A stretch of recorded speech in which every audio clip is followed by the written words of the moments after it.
en ni jodak e gweng' Mandiwa e sub-kaunti ma Nyatike e kaunti ma Migori ywago nok mar pi kaachiel kod apeyni maricho ka koro gidwaro mondo piny owacho mar kaunti ma Migori okonygi e tieko midhierono. Jafwambo marwa e kaunti ma Migori, George Juma, nigi ler mathoth.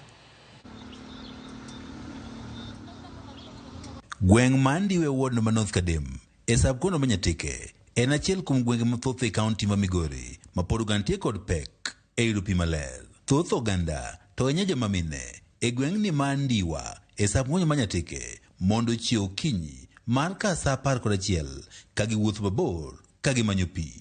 Mine kawo kinde mar seche 2 kod seche 4 ka gimanyo pi ma bende yudore mana e dago achiel kaachiel kod pi achiya. An miyo modak e wi malo pith Kamboro malo.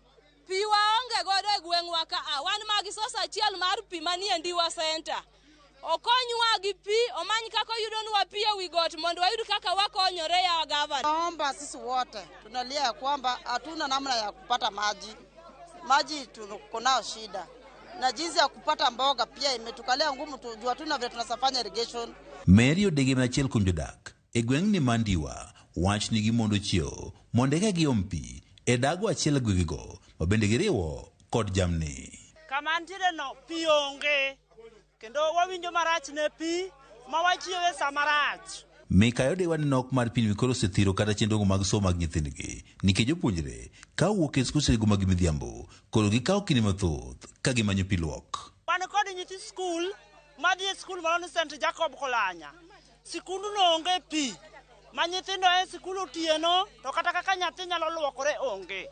Omiyo nakwa gavana ni kamoro amora ma entie oyie mondo konywa, wawinjo marach. Singo mane ogol kod 10 kaunti ma Migori e bwo tend gavana Masani Chiliako en ni gidhi neno ni pi obedo ndawa mok ng'eny ni 500 kowuok kuom dala ka dala ka bende singo ni pod oganda rito.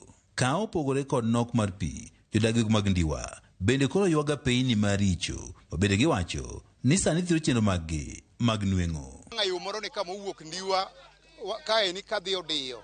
Yorno rach ma ok nyalo luwore ka koth ochwe. Koro wakwayo ni kaber to gavana obi mondo winji sida ma wan go kaka jogene manoyiere manogone ombulu.